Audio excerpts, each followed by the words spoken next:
My name is Karan Nandwani. I'm a PM on the NuGet team. Today we'll be looking at how you can secure your NuGet package ecosystem. In the recent past, there has been an increase in the number of supply chain attacks, and they have made the news.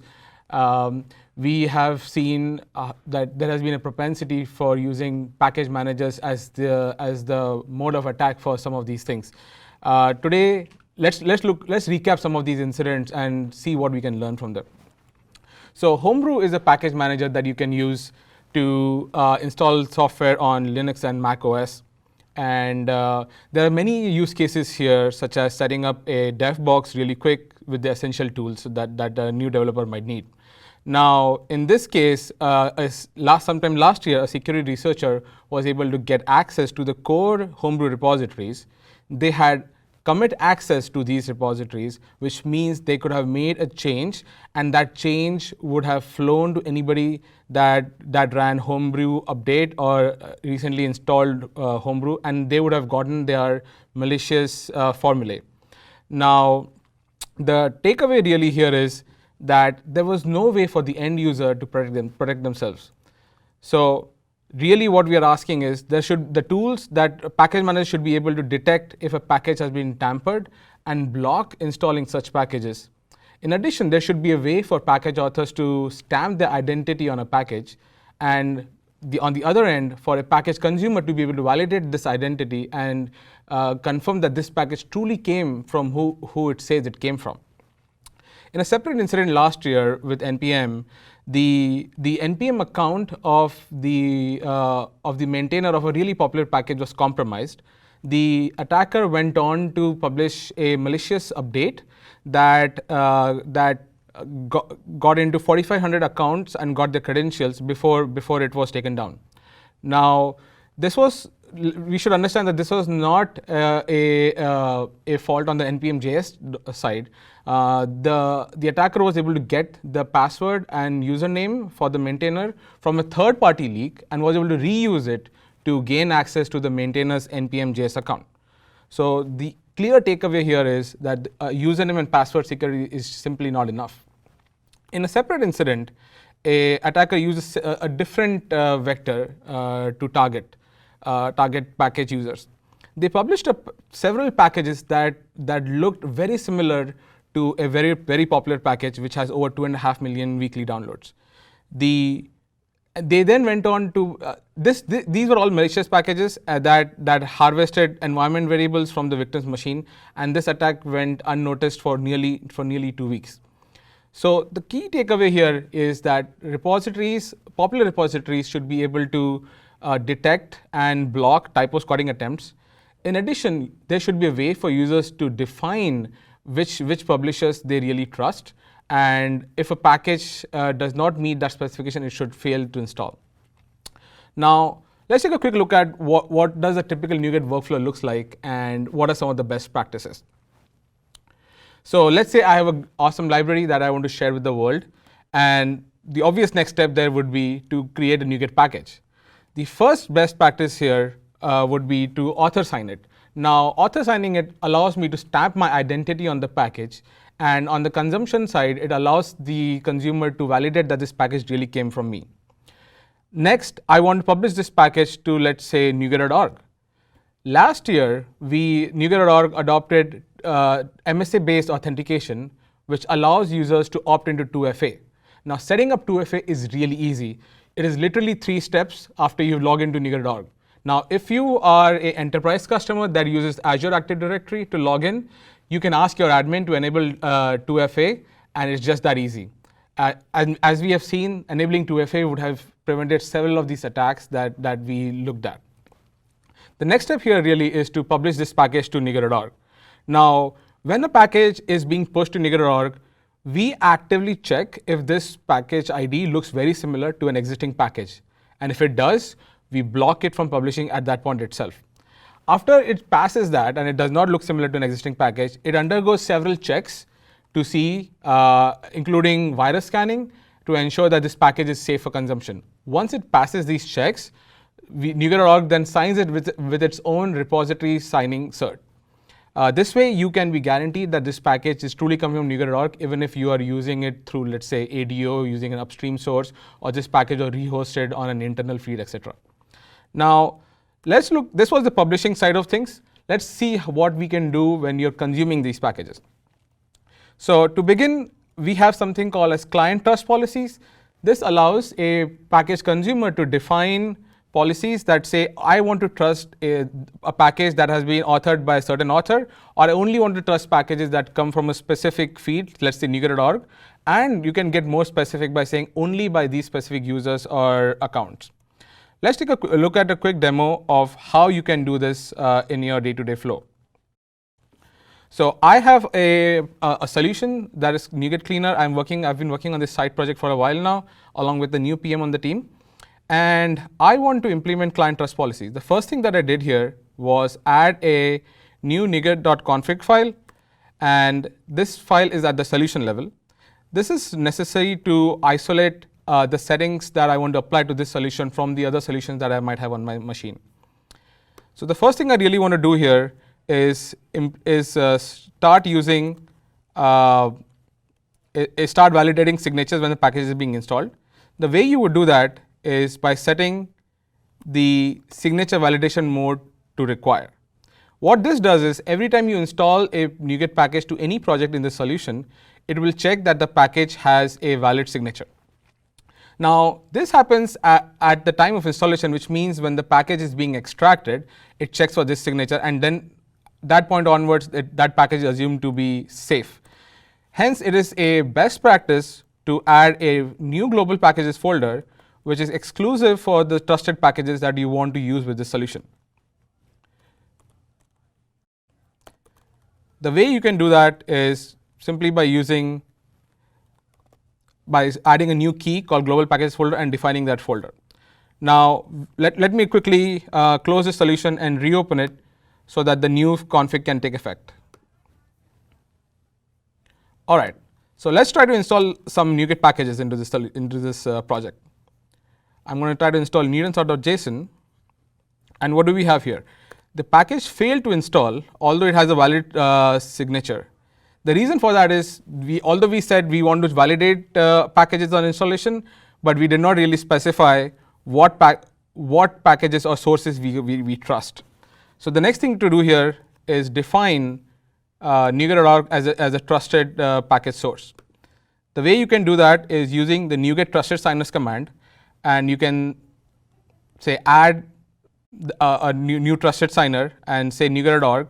And what this does is it will go out to NuGet.org, figure out what is the right fingerprint for the packages that are signed by NuGet.org, and insert it into your config file.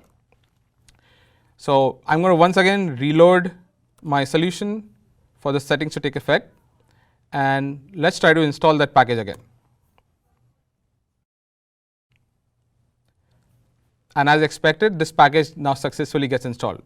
But what if you told me that I want to have more fine-grained control over the which users on or which package owners on NuGet.org I trust? You can easily do that by specifying owners, and in this case, I'm going to say I trust James and K, and I trust any package that is published by Microsoft. Awesome. So let's reload our solution again, and we're going to try to install a bunch of more packages. So I already installed nutancer.json. I'm going to try to install this one from Microsoft. It should, it tells me license acceptance, goes through perfect. Now, what if I try to install a package which was, say, something like this, castle.core, and as expected, it did not get installed because although it has a valid signature, it is not in our list of trusted signers. So to summarize, client trust policies guarantees you package authenticity and integrity. That is, you're guaranteed that this package truly comes from who it says it comes from, and that the package has not been tampered with after it was created or published to NuGet.org. Now, in addition to client trust policies, you can also use log file. What log files do is they store the hash of the package content, and when a package is being restored, it validates this content hash against the package which is being restored. If the content hash does not match, it fails the restore and ensures that a package does not, a bad package does not find its way into your NuGet dependency chain. And to close the loop here, we have hosted a first-class and highly available symbol server on NuGet.org. This allows package owners to publish symbols using the new snubkeg format. The new snubkeg format uses a secure portable PDB for symbols. This also allows you to and securely debug your NuGet packages. And to make things easier, NuGet.org symbol server is listed as one of the default sources in Visual Studio. The added security here is that the DLLs in the NuGet have a checksum for the PDBs, which means that when you're debugging, the Visual Studio debugger will actually validate that this checksum matches and provides for a secure debugging experience. Now, let's take a sneak peek at what we have coming up in the next few releases. We will be integrating with GitHub token scanning service. What this means is if you inadvertently checked in one of your NuGet.org API keys, within seconds we will be able to detect that and delete that API and disable that API key and also notify you. This will minimize the potential for malicious use of anything any API key that you might have leaked. Also, we are working on a new feature that helps you identify and flag vulnerable packages anywhere in your dependency graph. This includes any packages that you're taking, this includes your transitive dependencies as well. And this will allow you to proactively update your dependencies to the ones that do not have these vulnerabilities and ship more secure code and applications to your customers. So for anything that we looked at today, you want to know more, go to akms/secure NuGet, and we have links for everything there. That's all we have from the NuGet perspective. Thank you very much. All right. I'm excited to be here, Mika. Me too. So we have just come into frame because I was singing like some Spice Girl stuff you were too busy. over there. Yeah. And they're like, hey, Seth, the director's like, Stop you singing. need to go in there right now. Right now, yeah. Because, you know, you're not a very good singer when it comes to the Spice Girls, number one. And number two, you're kind of working and you're like, you're on the Seth, clock. let's get in there. Yeah. Maybe do something. Yeah. All right, so what do we got here for a new post? Looks like we are done for today. Thank you so much for that. Yeah, that was awesome. thank you. The cool thing about NuGet that I like is that it allows you to share code, but that's also the bad thing about NuGet. So it's good to have all of this infrastructure to make it a little safe. Do we got anything else in there? Yeah, Ryan actually is talking about securing NuGet packages that build. Super pumped about this session. Oh, so fantastic. So securing NuGet, like I said, the cool thing about NuGet is that you can share stuff, but that's also a bad thing about NuGet. Okay, so look, we are done in Studio A for today. Yes. Is that right? Yes, we are. Okay, yeah. so what we're gonna do is we're going to now toss it over to Studio C. Yeah. So you can still ask questions on the .NET Conf hashtag, but I'm probably gonna go home and have a dinner nap. and then maybe go to sleep or something. Yeah. Take a nap, sing some more Spice Girls. What we're gonna do is we're gonna have Jeff come in here because right now, come on over, dude. As he's coming, we're gonna toss over to them. You had the party last night too, right? The after thing? We had the after party last night. Okay. Yeah. Okay. The after party. Okay. And so were you wearing that? No. Okay, not that time. so now this time we're gonna have an extra party. So looks like you're muted right there. So why don't you talk into the small of my chest here? Hi, Seth. It's so good to see you. How are you, flip buddy? this over so that I'm not muted. now he's on. Am I on? Can you hear me now? Yeah, no, Yeah. you were on before, but not with the mic. I see. Yeah. We're professionals. So let's go show them where Studio C is. Let's go for a Let's walk. go, Mika. Let's All go right, show yeah, them. let's So do what we're it. going to do is we're going to go out here. I'll open the door for you because no one ever gets to see Channel 9 Studio the way I do. So No. this is Channel Oh my 9 goodness. Studio. I Yeah. was off. So let's come over here. Wait, come here. I want you to meet someone. Come here. Come here. Come here. Come here. Closer, closer. This is Beth Massey. She is the one that did all of the work. We just stand around and look pretty. Here, look. Speaking to this right here. Tell. I love you all. Thank you so much. We had such a great And event. we adjusted the mic so that she could literally, I could talk, right into into it. Right? Do you see this? This was all planned by our wonderful studio people. So we're going to have you back up here. Let's come over here. Let's go for a walk. Let me show you all the buttons that they push. I'm going to try to push some buttons, and if anything happens, just let me know. This is where all the buttons happen, right? This is the director. Here, Cameron, Cam. Golnaz tells us what to do, and we do it mostly out of fear. So there is that. And so these buttons, she says never to push, okay? This means that we're recording it, right? Come over here. So that way, at the end of 24 hours, all of this stuff, all of the hot little bits are going to be in your hands as well. So should we go back to Studio C? Let's take a All walk. right, come on, let's come I think this it's way. about time. Let's come this way here. So you don't want Oh, to turn your back yes. because that's awkward for No, them. no. I So gotta come on cross here. over. So this is Studio C. Obviously, it says warning. Anything in this room can be live streamed. So we're going to go in here. So let's open it up. Here we go. Okay. Hello. Fantastic. Oh And my goodness. This is now where the magic's going to happen afterwards. So why don't you come in here? Here. Join us. Very good.